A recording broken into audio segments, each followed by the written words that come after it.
Morris Solicitors. We are live right now on the Facebook page. We're on the app and on your smart speakers, and it's good to be with you this Monday evening. And coming up between now and 9, we'll kick off with local football as Goodwick move to the brink of the Division 1 title, and we'll review the cup action as well. And we know the semi-final lineup for the Senior Cup. Local rugby to come as well. Narberth's unbeaten run continues. We'll look back on a pretty exciting weekend of Six Nations action and a look ahead to the cricket season to come as well. And we have a truly exceptional guest joining us tonight as we speak to Craig Maxwell, who delivered the match ball to Cardiff yesterday, having walked there from Anglesey, fundraising for the Maxwell Family Fund at Velindre, which will help support research and development of new and innovative cancer testing methods and treatments in Wales. Craig's story and his fundraising is inspiring, and it will be an absolute privilege to talk to him on the show tonight. So that is all on the way. In the studio in Haverfordwest, Gordon Thomas, how are you? I'm very good, Ben. Very good. It was nice to get a full programme of football on at the weekend. Yeah, finally, after all the rain, hey, to get that back, that makes a difference, doesn't it? Yeah, that was good. Tom, how are you? Very well, thank you. Just about recovered from a weekend of American football, watching the Army and being at the Prince Party Stadium watching Wales v France. Yeah, we're talking about recovery, actually. We won't go into too much detail, but I think Fraser's doing okay. How are you, Fraser? You were at the rugby as well? Long weekend, a stag in Burnham, followed by a short stop off in Cardiff for a day with the rugby yesterday. So I'd been international day for a while, so very good time. My voice is a little bit hoarse. I won't go into too much detail, but fantastic to be there when Craig came on with the match ball, and we'll talk a bit about more of that later on, of course. But yeah, feeling very old today, Ben, but I'm good. Excellent stuff. So hopefully Fraser will make it through this next hour without nodding off. We might just have to keep him awake. Might be better for the rest of you. Absolutely. That was some Six Nations weekend. But let's talk local football to start with. Gordon, is the title race done in Division 1 now? Yeah, I think basically it is done now, Ben. I mean, they're 2 points ahead after that 3-0 win. I saw the first half down there on Saturday, and Scott Delaney scored with a far post header while I was there just before the break. And Rhys Jones scored 2 goals, another a spectacular 25-yard free kick for the second one, and the third was a header from a Luke Hayward corner.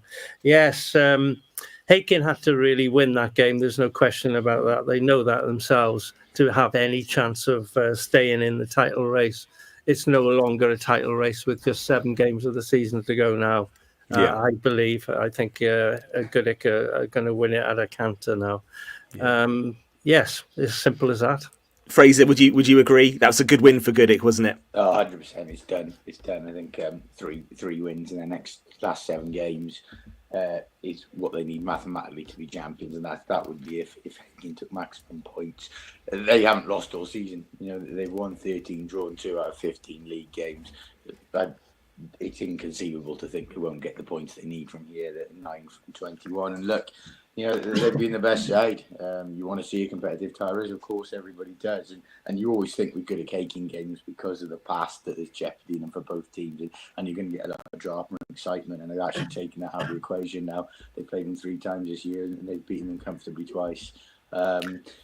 And it might help them. They'll target the treble now. We know that. They've got the West Wales Cup, they've got the Senior Cup, and if they can wrap up the league title earlier, that might help them because they could have a frantic finish now.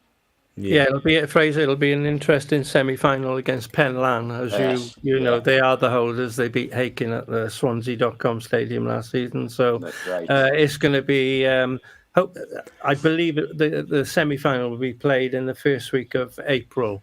Right. Probably Steb and Heath.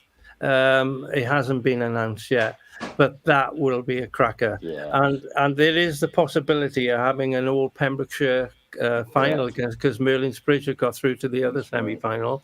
If they do win, we could be going to watch an all Pembrokeshire side, which would be brilliant, to be honest with you.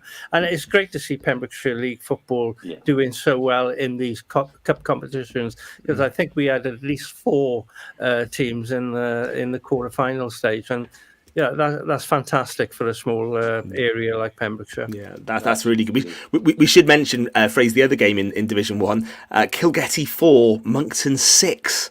That's some scoreline, wasn't it? Both teams finished with 10 men. Yeah. And, Monkton, they obviously won that title, didn't they, back in 2019? Have never really... We're challenging, actually. I shouldn't say they were challenging. We're challenging when the COVID season struck. But they're a funny side. They've got goals in, and they've got Ben Steele, quality striker, up there, good. But haven't really put the consistency together to put any kind of challenge in this year, have they? I know. Ben Steele got a hat-trick on Saturday, Fraser. But it's interesting to know you said that title when they won it. Manager was Joe Lewis. Mm-hmm. Ironically, Joe is back. Yes. So they seem to have hit a bit of form since he's come back. So he must be a real taskmaster, our Joe. I enjoyed our discussions after the games. He was quite a competitive midfield player in his day, and I think when he's on board, the Swifts certainly do fly. So it'll be interesting to see how they finish the season. I think they're fourth at the moment, which isn't a bad place to be at this time of the season. They may nick third. Clarbeston Road are doing well, so we'll have to wait and see. How about the Senior Cup as well? Carew 7, Haverfordwest Cricket Club 0, Clarbeston Road 2, Fishguard Sports 0, Solver 1, Merlin's Bridge 6, and Tenby 2, Penna Robbins 3. Fraser, who's going to win the Senior Cup? You have to say Goodwick a favourite. You can't not. No real surprise in the results there, other than actually Penna, I believe, came from 2-0 down.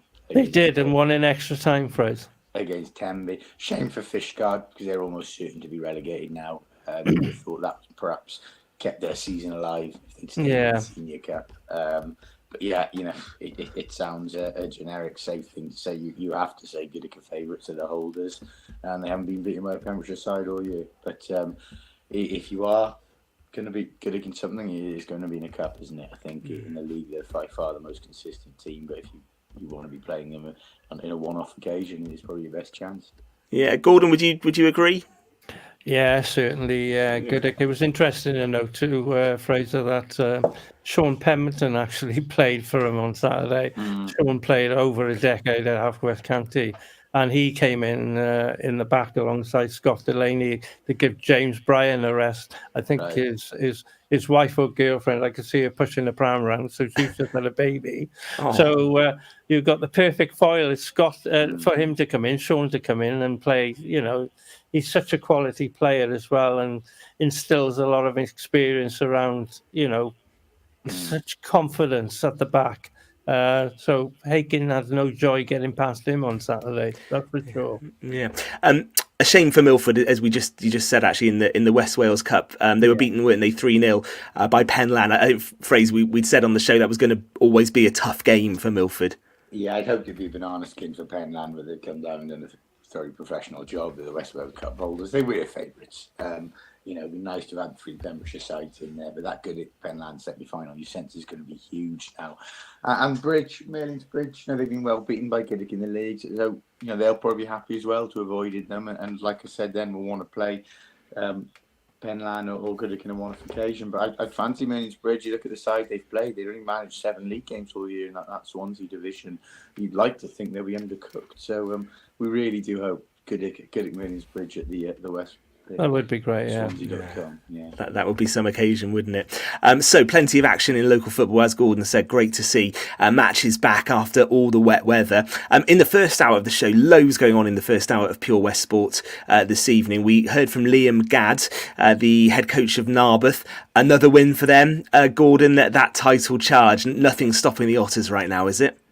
No, I think they will go on and win the title. They've had a great season, to be fair to them. Even though I do tease the Otters by saying you're only playing the best in the West. You haven't tried East yet, so that will happen in the future.